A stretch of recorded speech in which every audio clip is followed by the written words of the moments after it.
मनोज कुमार साई, घर चाहिँ तिलक नगरपालिकामा छ।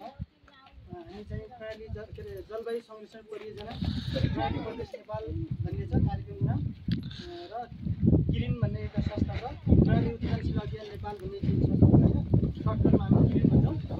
त्यसको सामाजिक परिचालक जलवायु संरक्षण परियोजना मैले भनिहालेँ। र हाम्रो कालीकोट जिल्ला र जुम्ला जिल्ला गरेर दुईवटा जिल्लामा 4वटा चाहिँ पालिकामा हाम्रो कार्यक्रम लागु छ। जुम्लाको तिला गाउँपालिका र हिमा गाउँपालिका गरेर दुईवटा, कालीकोटको तिलगुपा र अनि महाबै गरेर दुईवटा कालीकोट गरेर 4वटा पालिकामा चाहिँ हाम्रो कार्यक्रम सञ्चालन हुन्छ। र हाम्रो कार्यक्रमको उद्देश्य भनेको जलवायु संरक्षण गर्ने भन्ने चाहिँ कार्यक्रमको उद्देश्य छ। र त्यसको लागि हामी चाहिँ चुल्हा, फिल्टर होइन, कृषि सामग्री, डिजलहरू, त्यसपछि महिला सशक्तिकरणका कुराहरू, त्यसपछि तपाईँ समूह सञ्जाल सशक्तिकरणका कुराहरू होइन, त्यसपछि युवा सशक्तिकरणका कार्यक्रमहरू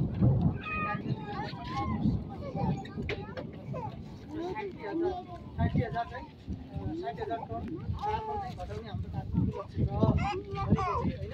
त्यसपछि अब हामी आज चाहिँ पहिलो मिटिङ, समूहको पहिलो मिटिङ बस्दैछौँ। त्योभन्दा अघि चाहिँ हामीले चाहिँ तपाईँहरू चाहिँ एउटा समूह गठन गऱ्यौँ। आज चाहिँ पहिलो मिटिङ बस्दैछौँ। पहिलो मिटिङमा हामी आज तपाईँहरूको समूहको नीति नियमहरू निर्माण गर्छौँ होइन। त्यसपछि तपाईँहरूसँग हाम्रो परियोजनाले के फाइदा दिन्छ होइन भन्ने विषयमा र तपाईँले के उपलब्धि हुन्छ तपाईँले भन्ने विषयमा हामी कुरा गर्छौँ। सुरुमा त हाम्रो चाहिँ कार्यक्रमको लक्ष्य भनेको जलवायु संरक्षण गर्ने भनेको वातावरणलाई चाहिँ संरक्षण गरेर राख्ने भन्ने छ। पृथ्वी जलवायु परिवर्तनको कारणले गर्दा पृथ्वी प्रत्येक वर्ष 0.02% दरले पृथ्वी तातिरहेको छ होइन। अब पृथ्वी नतातियोस् होइन, योभन्दा चाहिँ बढी पृथ्वीलाई तातिन नदिउँ भन्ने उद्देश्यले हामी चाहिँ जलवायु संरक्षण परियोजना कार्यक्रम सञ्चालन गर्दैछौँ। अब पृथ्वी किन तातिरहेको छ भन्ने कुरा तपाईँले लाग्न सक्छ। अनि पृथ्वीमा मानवीय कारणले गर्दा र प्राकृतिक कारणले गर्दा 6 किसिमका ग्यासहरू उत्सर्जन हुन्छन्। मानवीय कारणले गर्दा उत्सर्जन हुने भनेको कार्बन भयो, जुन हामी घरबाट धुवा, घरेसी कामकाजबाट धुवा उत्पादन गर्छौँ।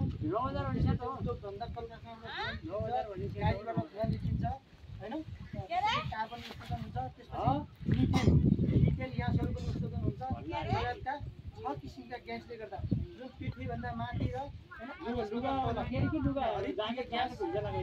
ओजन तह बनेर बसिदिन्छ। त्यसले गर्दा के हुन्छ भन्दाखेरि जुन पृथ्वीबाट आउने सूर्यका किरणहरू जमिनमा आउँछन्, जमिनमा केही तब चाहिँ जमिनमा खर्च भएर जान्छन् र बाँकी फर्केर प्रवचन भएर फर्केर जाने क्रममा त्यति बेला चाहिँ के हुन्छ भन्दाखेरि त्यो चाहिँ हरिक्रिया ग्यासको